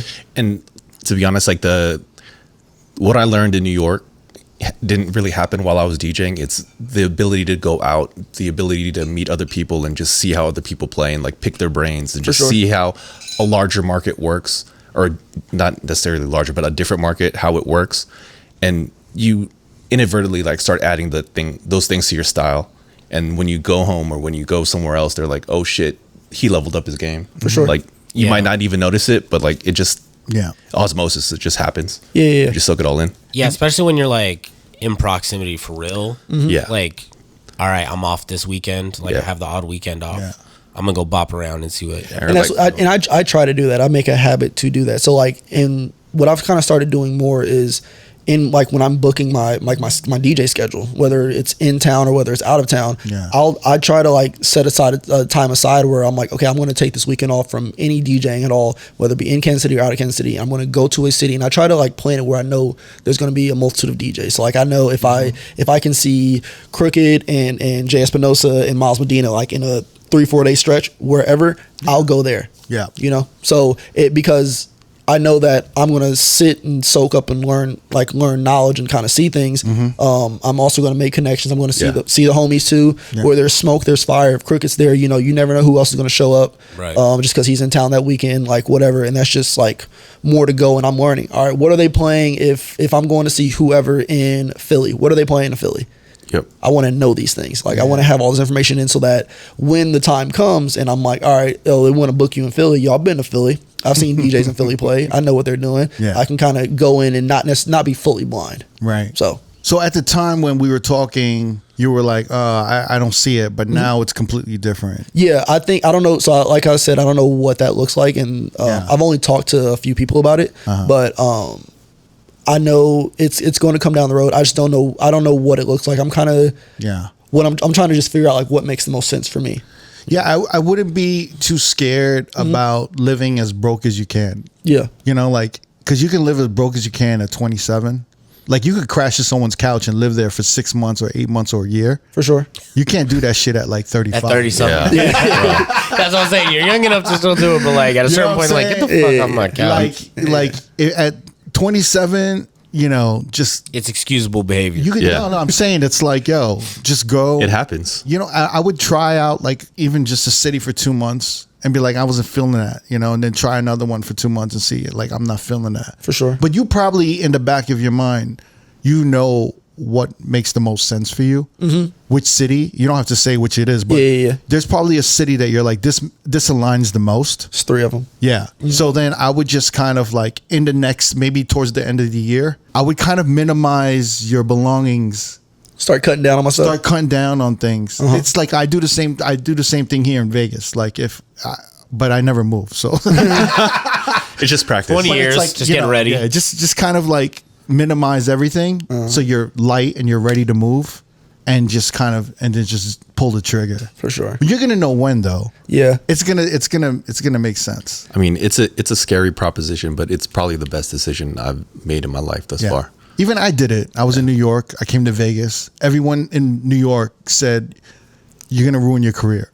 They were like, Vegas, they're like, Vegas is like a shithole. Like, you're in New York. This is the epicenter of like nightlife and entertainment. You're going, and when I moved to Vegas after a year, everyone in New York was like, "Can you get me in Vegas?" Because I just happened to move to Vegas right when like the DJAM bubble burst. For sure. And like open format was in all the major clubs. It was just like in such high demand, and then everyone was like, "Yo, you made the best decision moving to Vegas." For sure. But I was lucky. I was lucky to a certain degree. But I even saw limitations in New York with me being there. I was like, if you're not like kind of a rich kid, you know, like, and tapped into like this circle of like rich kid and promoters, For sure. you're just going to be like this kind of Knocking at the Like door. mid-level. well, you're just going to be like this minority DJ. Yeah. You know what I'm saying? For sure. So And there's something to be said about like when you go to a different market or a different city and then you come back home, like they look at you completely different. Right. You know what I mean? Like You're new. yeah. It's like when you go to the other city, you're the new guy. Yeah. And we got Crooked from New York. That's fucking sick. And then when you go and then back you home, go back to New York, like Crooked came home. right. Yeah. Like it's Quicker new from all Vegas over now. again. Yeah. And then it's like like in New York, I would have never been able to open a store or have a clothing brand. And then for me to keep my ties to New York and call it like keeping New York everywhere, like New York motherfuckers are proud of that. For sure. And like New York motherfuckers are wearing clothes from Vegas. And then Vegas motherfuckers are wearing New York shit. Sure. So it's like, it's this crazy, I think we even had like designs that were like NYLV. And motherfuckers were wearing these hats like, it was like everywhere. Yeah. So I it's- remember those. Yeah, so it's like, it's one of those things where, just from my experience, P Dot's experience, like when you do that, you're just gonna you're gonna grow and become better. Yeah. It's inevitable. For sure. You know what I'm saying? But you did mention something that we didn't talk about yet, Okay. which is like you're having issues separating DJ Nick Davis and Goodies, the party. Yeah. So It's- what is that? It's not necessarily, in my opinion, they're both full-time jobs. Right. Like I can not fully, but I can almost do like one or the other. Like if I really want, like if I want to, I have to like schedule Goodies, think about Goodies, but I have to also progress DJ Nick Davis as a career. I can't put Nick Davis on hold because I want to do all these Goodies things, Right. because that doesn't just necessarily sit right with me. I love Goodies. I love it, absolutely adore it, but there's more to my DJ career than that. There's more that I want to do besides that. So I kind of have to like, you know, think about it and say, okay, I'm going to do, this is going to be Goodies time. This is going to be Nick Davis time. And in terms of separating, they're fully separated. There's a lot of people who don't even know that I run Goodies. They just kind of think I'm just a dude who DJs it all the time. I think there's some other hidden entity that is like behind everything, pulling all the strings. But Right. the big thing for me is keeping in mind, okay, this is Goodies has to do its thing and Nick Davis has to do his thing, but Nick Davis is in charge of Goodies. So like you can't, you know, I can't do everything. I'm gonna tell you something, and, Please. and I'm sure Neek has a lot of experience with this with his party, For sure. Paradise Fever. Shout out. with dope disco party here Yes, sir. in Vegas. Yep. But that balance in life in general, you're gonna be trying to master that for the rest of Oh your yeah, life. for forever. I You know like- it's never going to be a perfect balance. I know that it'll never be a perfect balance. There's gonna be times when Nick Davis is gonna be busier, and Goodies is gonna seem like it's falling off. Yeah, and yeah. then you're gonna put more time into Goodies, and then you're like, I'm not putting enough time into Nick Davis. It's always gonna happen, and it's kind of like, even to this day, you know, after Never passed away, one of my main focuses was keeping the podcast alive. For sure. And it maybe, you know, since last year, it maybe overtook like my life more than I should have let it. So like maybe I didn't have enough time and energy to put as much into my DJing For sure. and like my DJ brand and marketing. I get so exhausted doing the marketing Yeah. for the podcast and delegating work and like interviews and everything, and just like coordinating editors and, you know, associate producers and talking with Jamie and keeping everything together.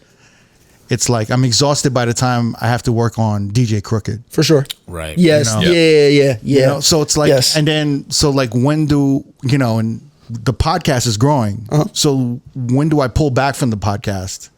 And when do I just focus on Crooked? So it's hard to like, even to this day, it's like hard to juggle. I believe it. That's a really good point, because I mean, the reason in my case Nick Lopez even became a professional was because Paradise Fever became a thing. Yeah. So like, in my mind, and maybe not into the rest of the world. Paradise Fever put Nick Lopez on. Word. And so it's like I need to delegate somehow. Like I need to put all the energy into Paradise Fever, but Nick Lopez has now gotten so much more work than Paradise Fever. So like, I mean, a few years in, I got with my agency, and so now my agency kind of does all the nuts and bolts stuff, and they try to make it as show up and play as much as possible, but like for like the aesthetics and the vision of it, it's still just like I have to be the one. I have to still like give the thumbs up to everything before things happen. So it's still very much involved, but I think once you finally get to a point where you can allow other people to like help delegate, it makes everything easier. But it's hard to like you said, to not only find those people that you trust to do that work, for a long time, even for like a good amount of time, it's that's the hard part. But once you're there, that's kind of the sweet spot. I mean, but you always got to refresh that contract. Correct. You know what I mean? Like you got to, like any other relationship, you have to reevaluate. Makes sense. But I think, I think they're around, and sometimes you may not notice those people, but those people are the big fans. They're the people who are passionate about what you're doing. So you may not even notice it. So like what I've noticed with the podcast is I don't want to hire an editor that's just an editor. I want to hire a DJ who can edit and is good at editing, but who listens to the podcast and cares about the podcast. Correct. So I'm recruiting within the DJ community, but more so the podcast, the R.O.A.D podcast community, and I'm seeing who wants to help us with this. Because they're believers in the podcast. Because they see the vision. Correct. They see the vision. They have care a passion about it. for it. They got to be invested in it. They're invested in it personally, and then they want to see it thrive. And they understand the aesthetic of Exactly. it. So the same thing can be the same as goodies. There might be young DJs or people aligned that come through and you see them all the time. And you might just want to kind of give them different projects or different tasks and then, compensate them however you can. But what I've learned is that, like no one works together anymore.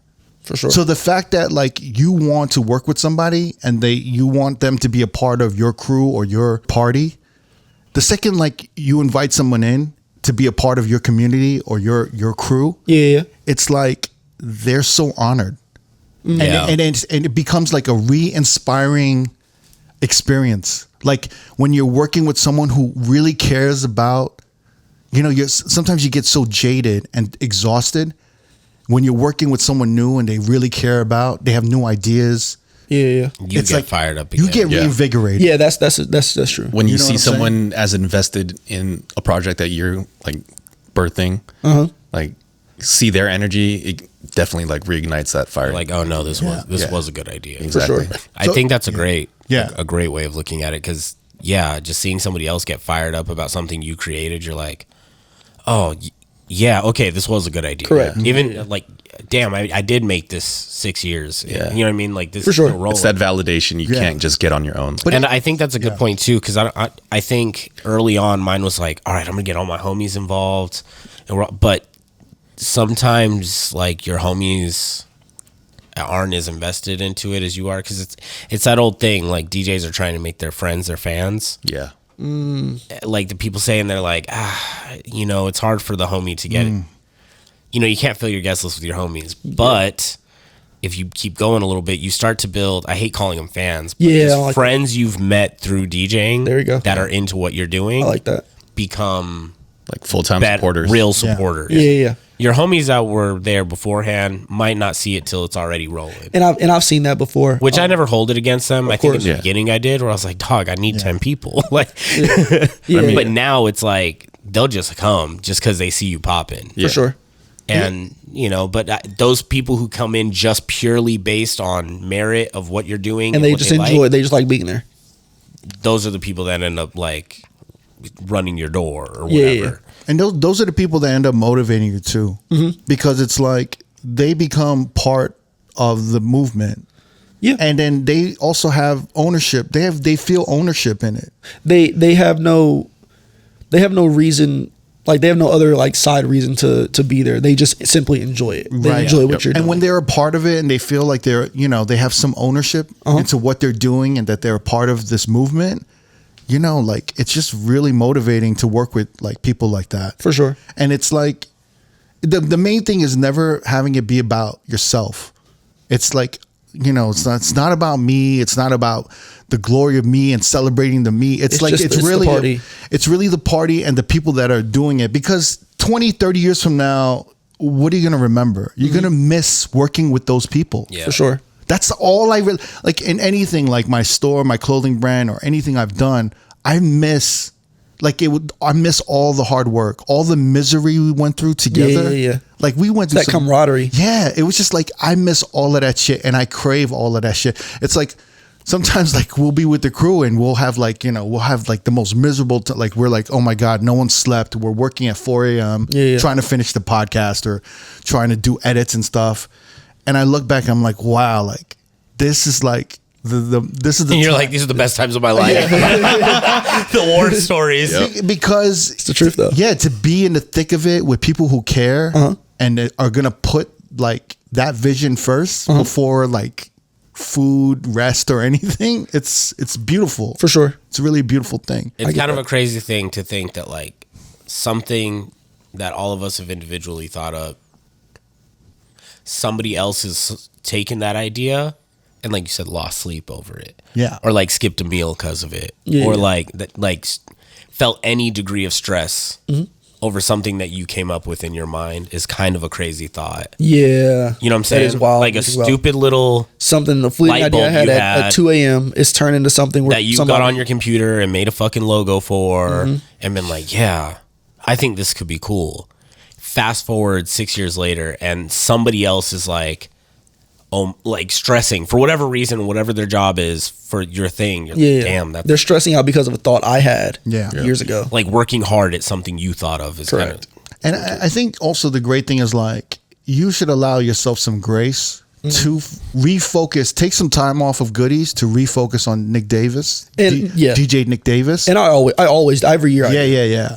And I think even if goodies goes away for 2-3 months or 4 months, it actually builds more and so that's demand, right? That's what I do. So the way that I do goodies, and I've done this every year. Yeah. Well, I've done this within since the pandemic.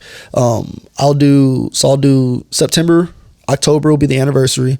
I'll break in November because it starts to get cold. Yeah, I'll do a Christmas party in December, and then I'm done until I'll Christmas party in December. Break in January because fresh out of New Year. Yeah. I'll do a February party because Valentine's Day, that's just a must, and then I'll wait until it starts to warm up, like April, May. Right. So how do you do monthly? I'll do once a month, but I don't necessarily consider it monthly because like I'm breaking from like I'll take November off, January, March, and sometimes April. Okay. Yeah. So like I do, and it's like at that time that that first party where it comes back like for the spring/summer. Absolutely just banger because people haven't had goodies in 2 months. Yeah.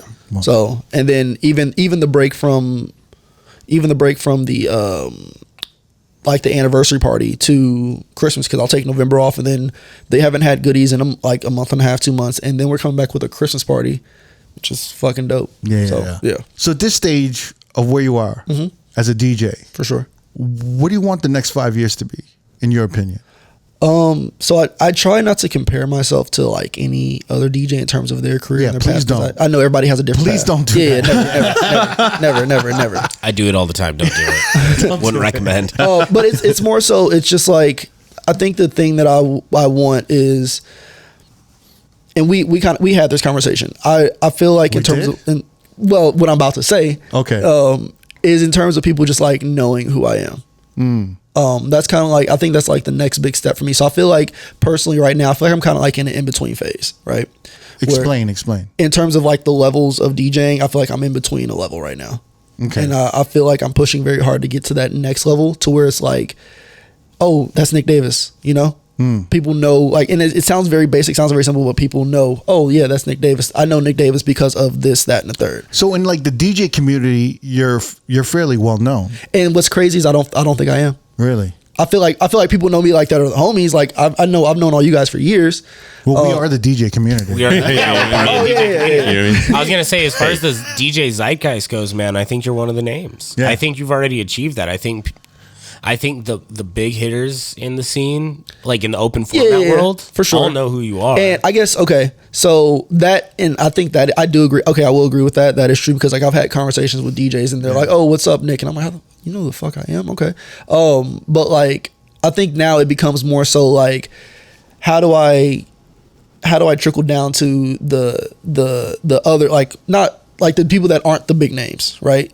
Just so that they, like, the same way that they know, and I'm going to pick on Crooked, the same way that people will know Crooked, how do I get to a point where it's like, okay, oh yeah, they know who Nick Davis is. Not many people know me, man. Like, Bro, I'm not a big DJ. You know what I'm saying?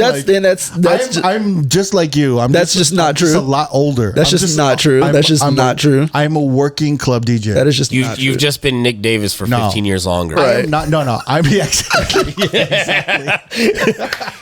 That's just all this shit is. You've just been Crooked's been Crooked for a long time. It's just a variant. You got to understand, like, even to this day, I think about, like, what kind of DJ do I want to be? Yeah.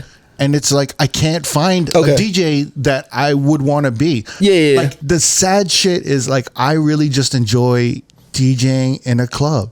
So that's my thing. So like you're asking, like, I don't want to be a superstar. Like, I just want to be at a spot. What is final form Nick Davis look like? No, I don't think that's final form sounds crazy. That's not.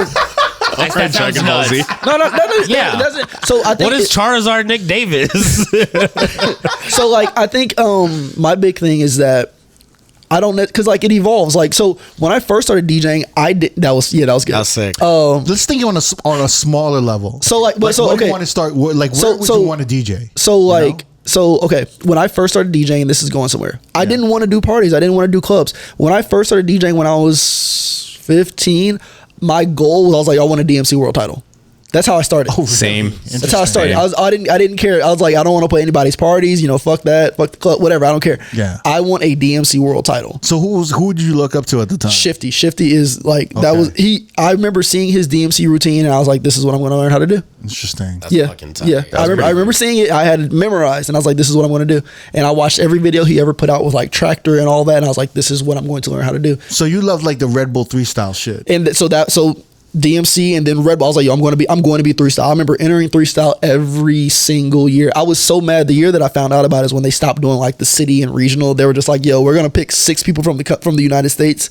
And I had to go up against like Chris V and Dynamics and Jay Espinosa. Oh my God. And I didn't have a fucking chance. Well, bitch. Yeah. And I was like, what happened to like the Midwest regional? I can DJ with these guys, but you want to just put everybody. But that happened, and then it evolved into I started doing parties.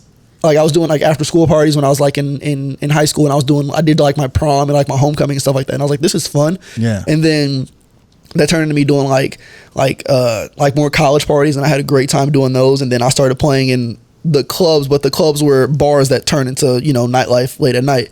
And then I started playing in these spots where, you know, sparklers are coming out and there's bottles, and I'm like, this is tight. And so that's where I'm at right now, is that, and the reason I come to Vegas a lot, because I love the nightlife scene here, right? I think it's what do you love about it? Here we go. No, Here we go. just asking. You're laughing. I'm asking. I'm just curious. Well, it's so because from your generation, right? Yeah. I'm curious what entices you about Las Vegas now. And it's not okay. It's not going out in it. It's me DJing it. I think there's a difference. I don't want to go to the club and get a section. I don't want to do that. No, I understand. Yeah, but it's like, okay, I want to go play the big pools. I want to go play the nightclubs. That interests me a lot. That's I enjoy doing that. Yeah. But I also enjoy like I would love being downtown and doing something that's like a Commonwealth. I think that's dope too. Yeah. Hint. Hey man, I'm right here. Green light, no problem. Shout out. But like, and that was coincidence. But that's just what it like. That interests me. So some of it is the stuff I've seen as I've grown up. Right. But I think the main thing is just the nightclubs. I love nightclubs. I think nightclubs are so cool. I love playing in them. I love the challenge from when you go city to city. Right. If you're in a club on the East Coast, it's going to be different than if you're in a club on the West Coast compared to down South, wherever. And that's kind of like my thing where if you're asking, you know, what am I seeing for myself is that right now. I love that. Something to kind of like even more so go into that. I started making edits, and I started making a lot of edits for the clubs, things that I am going to want to play when I play on all these spots. You have the best Not Like Us edit. I still play it. It's the OVO chant. I appreciate OVO chant one. Yeah.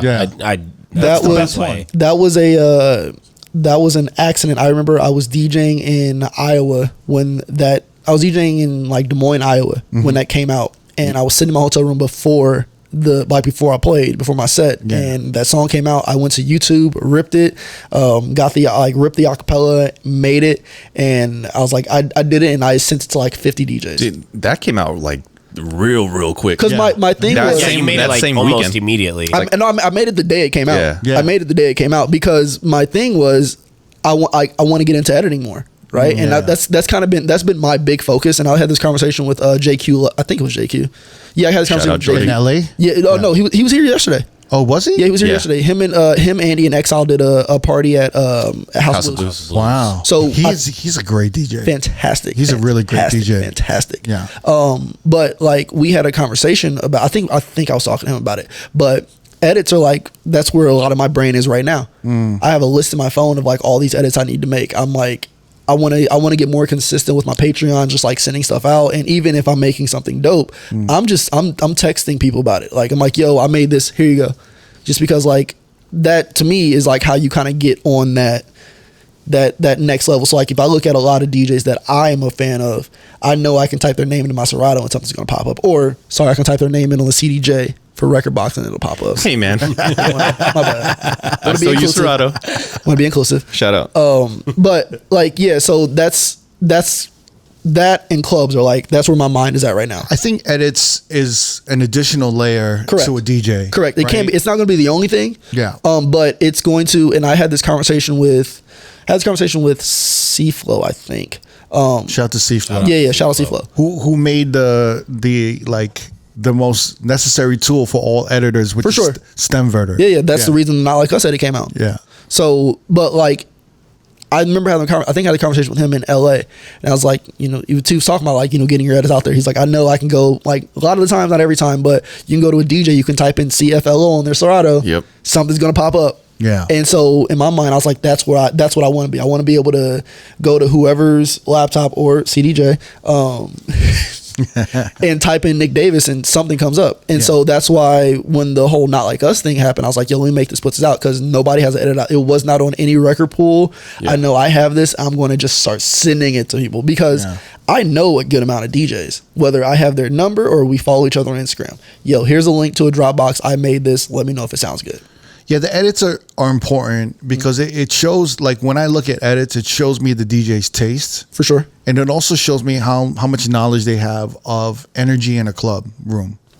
So like however they organize an edit or whatever they do to the edit, I can hear and kind of sense what kind of DJ they are. For sure. Because of like, oh, they did this to like, they got rid of this dead air or they added drums to this like empty space. For sure. To keep it moving because that was like a problem when you played it outside. So it's like this DJ is making edits and they have good sensibilities. For sure. They have good taste. And it's just another additional layer that kind of like lets everyone know what kind of DJ, you know, this person is. Correct. It's important. I think you've been doing good shit. And I appreciate that. Yeah. It's a lot to juggle, man. You're juggling a lot. Yeah. And that, but like, so what's crazy is when I was in my hotel yesterday, I made 2 edits that I got to master, but like later on today, I had another idea last night and I was like, yo, I need to make this and finish this because I want to put out another pack for the middle of July. Yeah. So like I need to, you know, get something worthwhile to put out. How's your Patreon? Is it good? I think it's great. The fact that how's your subscribers? What's that? How's your subscribers? It's decent. It's good to me, bro. I have 200 some people who want to listen to the shit I make on my laptop. That's crazy. You're ecstatic about that. It. And so and I like that's where I'm kind of like, yo, there's that.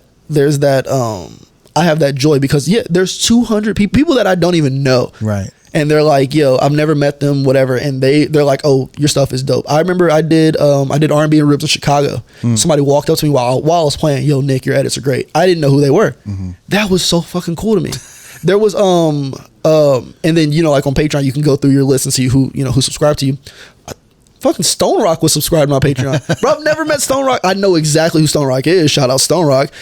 But that falls into the line of like, I didn't think he knew who the fuck I was, but he subscribed to my Patreon. Yeah. And like, it's things like that where I'm like, okay, this keeps me going. Or like, Stone has good taste. Of course. Like Stone's not fucking with nothing. Yeah. But like the fact that he's a horrible human being, but yes. Grumpy old man. I think he's great. He's my favorite person. Love you, Stone. But you grumpy as fuck. And speaking of, shout out to the A Probe and Showman because they used to do that shit in Kansas City. Oh yeah, yeah, that shit in Kansas City. What they did, like Mosaic? No, it wasn't Mosaic. Voodoo? It wasn't Mosaic. It wasn't Voodoo. I can't remember the club, but it was on. It was in the Plaza, which is like it's away from our downtown, away from our midtown area. But they used to do. They had a club there. Can't remember what it's called. Save My Life is going to hit me as soon as I leave here. But shout out to them for that. But no, like all the edits, like seeing people who do all this, that fucking motivates me. I had somebody DM me and they said, "Yo, I got your edit online. I'm going to play it on my radio show." Yeah, that's dope.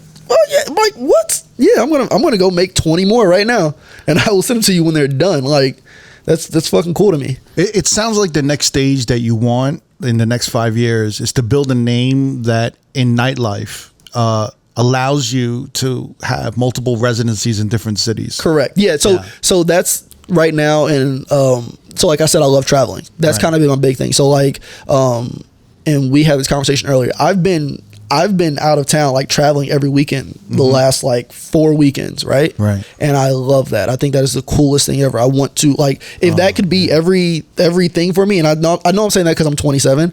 I know I'm saying that because I'm 27, but because I'm 27, yeah, like no, I wanna go to Vegas this weekend, then I want to go to Boston, then I want to go to Nashville, then I want to go to Atlanta, and then Tampa, and then Houston, and then Sacramento, and then Seattle. Like that's. If you had to ask me right now what I want my next 5 years to look like, it's that. It's funny because I want the exact opposite. Crook's like, I want to sit still. Crook's having PTSD when he was traveling every weekend. Crooked wants to live stream all his DJ sets from right there. No, like my dream right now. Not have to get up. Not have to put on socks. My dream right now would be to stay in one city and to be able to have the podcast thrive and to DJ in places that I love. For sure. But that doesn't exist right now. It's like I have to be on the road. Do you think that can or / will exist?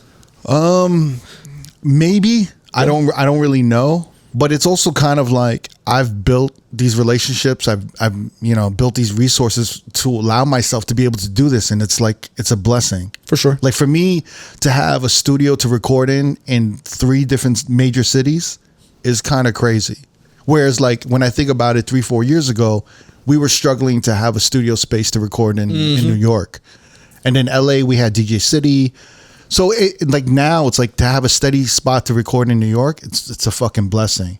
And then like I think in Miami I was talking to DJ Zaya who has like a space there too, and he was like, yo, whenever you come to Miami, I'm like, yo, that's a fucking blessing. Like, for sure. Yeah. But there's all these resources that allow me to travel, so I have to travel and I want to get these stories. I want to talk to these DJs and producers and artists and whatnot, but mostly DJs. Yeah, like, I get it. I understand. But yeah, I mean, I would love to be in a city where I could just do everything and just kind of stay in the city. It's like I've been on the road and like so much, but for you, I completely get it. Yeah. It's amazingly fun for you. No wife, no kids, no pet. Like Yeah. I think it's great. Yeah. That's the prime years to do it though. Yeah. It's funny you mentioned the Red Bull 3 style, because when I think of that era, I'm like, it seems so long ago. Does it not, man? It seems so long ago. And it has been at this point. It's been 5 years at this point. And you even looking at like DJ content, Almost 6. like looking at DJ content on Instagram now. Yeah, right? yeah. There used to be this high caliber level of DJ content. Of routines. Yeah. It was like insane. Like seeing Chris Villa, like Quest, like Scratch Bastard, like and all these other DJs. It was like Trey's. It was like insane. I was like, oh my God. It's like every video you're like, even if I didn't like the music or enjoy the songs, I was just like, this is incredible. They're pulling reverse octopus flares off on camera, and you like it. Yeah, it's incredible. I get it. And it's like to see the content that so much has changed now. Well, okay, so Right. first off, and I was wondering if I was trying to figure out if I was going to say this. I hate the word content. Oh yeah. I can't stand it. But But you are a content creator. it makes my soul like hurt. So what word would you use? I don't know if there is a word, because I feel like make shit. Yeah. but like I it's just just be like posting shit. it's just like just do shit. I don't know. post shit. I But do like shit. it's in terms of that question, and I know this because obviously Pete, you make amazing videos and you put them out there. See how I said videos? You make amazing videos and you Love put them that. out there.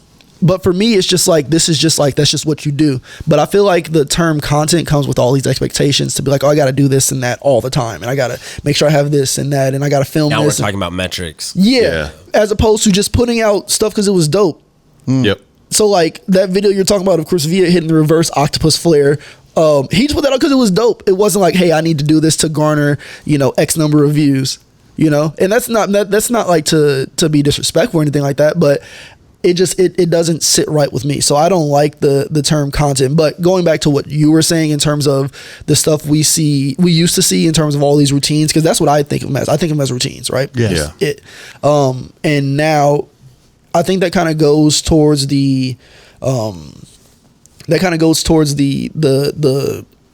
what is it, attention span of everybody viewing everything. Actually, I just had this thought that back then, because it was the old Instagram video style, like it was more than a minute long. It was like 2 or 3 minutes, so they could get their entire routine thought out. No, now, they were only a minute back then. Nah, you could do a 10-minute Instagram video. Well, yeah, I guess I'm thinking before then, when the max was a minute. That's what I'm thinking about. When Instagram started doing videos, It was only 60 seconds. Was it really? yes, and then they extended moved to IGTV. And when they moved to Oh, you're IGTV, right. Yeah, yeah. they extended it, and that was so weird because like that's what fucking YouTube is there for. But like I felt like, because back then, like the DJ videos were a little bit longer and you could get like your whole thought out. It's different now where it's like, oh, here's one transition instead of like, oh, here's a whole idea that I had. So I think that's more because people were like scrolling through TikTok. No, exactly. I think that's where a big change happened. I think that's more so the reason, as opposed to let me get this just one idea off and get, like, because you can still put a 3-minute video on Instagram. Yeah. But it's just But nobody wants to see nobody's it going to sit anymore. there for 3 minutes. They're going to sit there and watch one transition and they're going to go to the next video. Yeah. And I mean, it is what it is. I can't Really? do anything. Hell yeah, dude. Are you serious? Oh, I thought that Instagram was pushing for longer content. Of course, everybody's pushing for longer content because they want more. They want more TikTok, data. I know TikTok pushes for longer content. They want more. I mean, you get more data off that. longer content on TikTok is anything longer than 15 seconds. Yes, but like if Really? because like you got to. Anytime I see a TikTok that's like a few minutes long, I don't know what happens, but like instinctually, I'm like, wrap it the fuck up. Unless it's like Really? unless it's like how a sword is made or Or something like, like that. body cam videos. Yeah, I'm gonna watch that shit. I'm gonna watch that. But that's like, Sorry. but like that's more so like that's just where like it's short attention span. Yeah. And that's kind of the thing that, and we all know we're all working DJs. That's what a lot of the crowd is like sort of dictating now. Is like they have a very short attention span. They only want 45 seconds of this because they don't know they don't even know like the first verse. They just know the second verse because of one part that's on TikTok. Yeah. And I know every DJ's had this conversation over and over again, so we don't have to have it. But That's like the last thing I care about is I how know. long a video is. Like I would have arguments with Alex Heisey, my editor. yeah, shout out Alex. It's Alex, Tall is the guy best. Yeah. He would always be like, "Crooked, just make it a minute. No one wants to watch more than a minute." I'm like, "Yeah, but you're not getting all the points. Like, For sure. there's all these things." And I'm just like, There's context. just worry about Yeah. the story. Yeah, you want the whole thing For captured. me, even in a 90-second video, there has to be a beginning, middle, and end. for sure. You know, Yeah. like I don't like so like we have to tell this story. And if we don't tell it correctly, we're gonna insult one side and insult another side. So we have to try our best to like kind of keep it, true to the context and the conversation that it is. within But that yeah, time frame. But he would always say like, "Crook, it's too long. Like no one wants to watch fucking like 2 minutes of this shit or whatever." And he's exactly right, but I don't care. Yeah, I just you want to shit. put. You want to put stuff out. So you just want to put stuff out there that's dope. Yeah. Yeah. That's it. Just want to put the dope shit out there. without the expectation. You must do this. You must do that. No, you just want to put stuff. If it's dope, it's going to go out, and that's it. Yeah. So how do you feel about the DJ content now compared to like the Red Bull 3 style days and the routine days and all this technicality? How do you feel about the DJ content like now though? I think now it's a lot of putting stuff out to get stuff out. There in that it's a lot of putting stuff out to get stuff, and not everything, but just to like to keep the algorithm. Yeah, to keep so like because there's people that I see on my timeline that are just they're doing quantity over quality. You can have both. You can put out a lot of good DJ videos and all that, but that does not mean everybody's doing it. There's a lot like there are DJs where they're like, okay, you know, they're putting out a video of like top 5. There's one DJ in mind that puts out like a top 5 whatever song, and it's not good, but they're putting it out just every. I don't know if he knows what I'm talking about. But I feel like there's a lot of DJs that do that. It's funnier because I doubt it's the same person, but I know exactly who you're talking about. Yeah. I don't know who you're talking about. There's a lot of them. Yeah, but like it's things like that where I'm like, Edit. No. Top 5 songs. No. You're talking about when they DJ it, right? Yeah. They're like quick mixing the top 5 songs. When they put them up like... Yeah, like, why are you doing that? But isn't that shit old? Like, I feel like that's TikTok like 4 years ago. Oh, it's still But out. like people do it. But like, and I'm like, why are you doing this? You know, I don't understand so it's like we don't need to do that. One, we don't need to do that. We as a collective, we don't need to do that. But two, if you're going to do it, be fucking good at be good at it. Do something. Make a routine, make a proper routine, but don't just slam 5 tracks for what. If I see someone else reverb out and drop something at a completely different tempo, that doesn't make sense. Bro. I'm blocking you. I'm blocking you. I've been getting sent like videos of like old mixes that like young DJs are doing, and then like older DJs are getting pissed off like, Jay-Z, I just want to love you. Yeah. And he's like, I wish I never met her at all. And then they'll drop like the Carl Thomas. Well, but like here's the thing with that is that like there's nothing new under the sun. Like that, especially those mixes, like those easier word plays, like the work A$AP Ferg and Justin Bieber. That just, you know, that's it. Like the work A$AP Ferg to Justin Bieber. It's a baby. Oh, baby. Yeah. That's just, it's so like. That sounds horrible. Bro, you do that shit at the club, they're gonna go crazy. They're gonna go crazy at the club. Oh, with baby. Yeah. That's what I'm talking about. Boom. I have seen those. Yeah, I know. I've seen you talk about it on the podcast. Yeah. No, you're right. I blocked it out. But I think but when those are done horribly, they're done really bad. When you do any transition horribly, it's really bad. No, but they were like more horribly done than they were like that's fair. When they put thought into being bad. It's even worse. But like I think so, like in terms of like the old videos coming so back, bad. Fuck. In terms of like the old like old routines, or not even routines, but like word plays from songs that came out 20 years ago. Yeah, those are like it's like I don't want to say duh, but like duh, like obviously these are 2 hit songs and they have words that are the same. Yeah, they're gonna go together. It's like low hanging fruit. Like someone's gonna hit it. I don't want to call it low hanging fruit, but yeah. Pressed about it. What do you mean? Cricket, why are you pressed about it? No, Cricket, you're pressed about it. Why are you pressed about it? No, I'm just like I thought these mixes went away. Like but like here's the. If I see like a 21-year-old playing Hypnotize and going into Slick Rick, I'm like, why are you doing this? I'm gonna be like, we can move on from this era. Like this wasn't. That's so funny. This wasn't even dope at that time. It's like the thrift store of DJ transitions. Like it's new to me. Yeah, it might be old to you, but it's new to me. That's so funny. It wasn't the Carl Thomas one. I still do. Yeah. Still do that? It's like my first.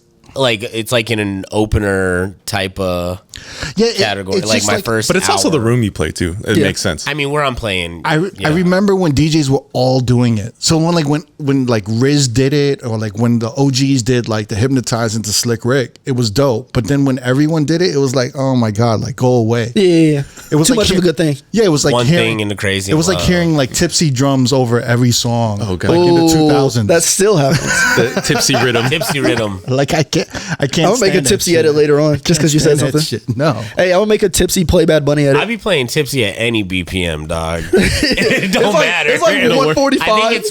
I think it's 92, and I be playing it at 115, 87. It don't matter. I'm playing tipsy. I feel like his hood hop drums are better than the fucking tipsy drums. Hood hop is like the fucking best track. Yeah, and no one fucking knows that shit. If you go to St. Louis, they do. They don't. Well, yeah, of course.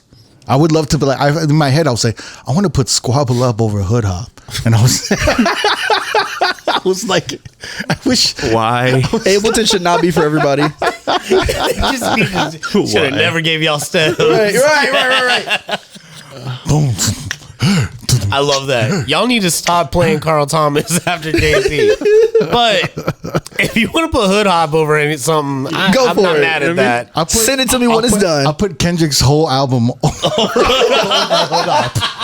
Imagine a Luther over Hood Hop. Bing, boom, bop, bop. I'll put that shit over Hood Hop.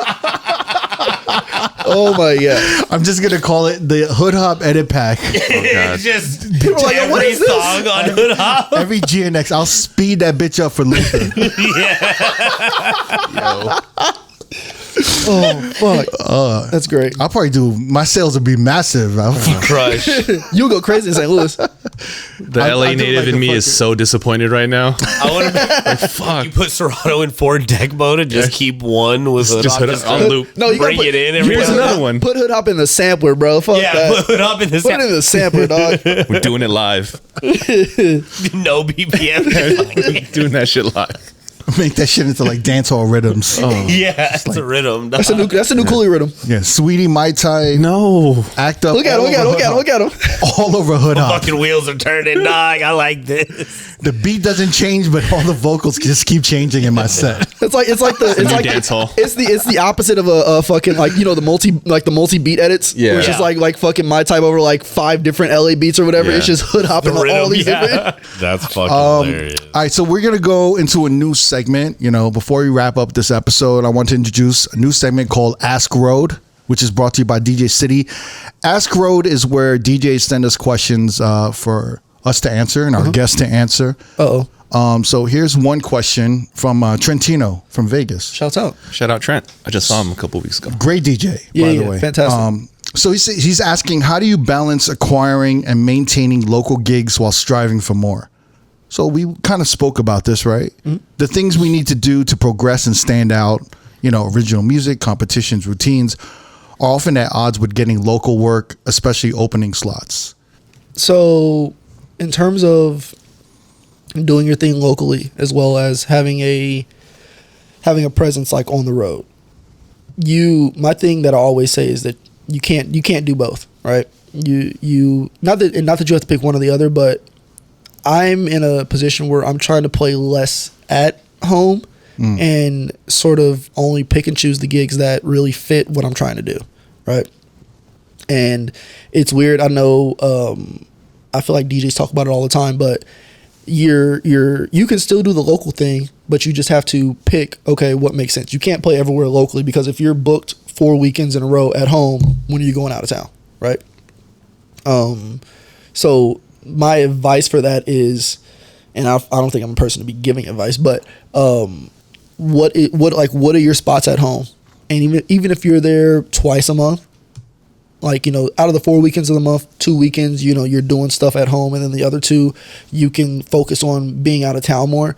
And then I think this was like kind of the follow up to that question in terms of like growing that out of town presence. Mm-hmm. I think social media is the biggest help for that. I'm from Kansas City, Missouri. The reason I'm out here is because of social media. I've made all these connections. I knew all of you before I met you in person through social media. And so that and you apply that same logic to having a presence online in order to go and play in all these different cities that are not your hometown. Mm-hmm. So if that answers the question. Yeah, it does. Yo, Nick, thank you so much for coming through, man. We've been trying to get this working, and I'm glad. I'm very glad to be here. Like, this is fucking crazy that I'm here right now. So we tried to do it yesterday, but it was a fucking monsoon. Hurricane monsoon that was going on. But it's been a pleasure, man. Thank you. I appreciate it. Is there anything you need to shout out or anything? Yeah. So first off, I'm gonna shout out Goodies. Goodies Party is the fucking wave. Goodies Party to the moon. Kansas City, of course. Shout out Omaha, more specifically North Omaha, where I'm from, North Omaha, Nebraska. And then big shout out to some of my guys back home that I rock with, Wyco Vintage. They make super dope clothes. Nice. They're the fucking homies. They do a lot of events and all that in the city. And then shout out to y'all. I appreciate y'all having me. I appreciate it. And Yeah. We appreciate it, man. Of course. And then whenever you're in town, we'll try to get you back on the podcast. I'll be out here and catch up. I'll be out here. Yeah. All right. Shout out Tech 9. Shout out yeah. Travis Kelsey. Shout out Tech 9. Shout out Travis Kelsey. Pat The Mahomes, Booty King. The Booty King. Yeah. Shout out to Eddie Griffin, who's from Kansas City as well. Oh hell yeah! Shout out Eddie Griffin. You know. All right. On that note. No, Nick, thanks for coming through, For man. sure, I appreciate y'all. DJ Nick Davis. If you want to watch more episodes from R.O.A.D Podcast, click either links on the left or the right. Don't forget to subscribe to our YouTube page and get updated on new uploads throughout the week. Peace.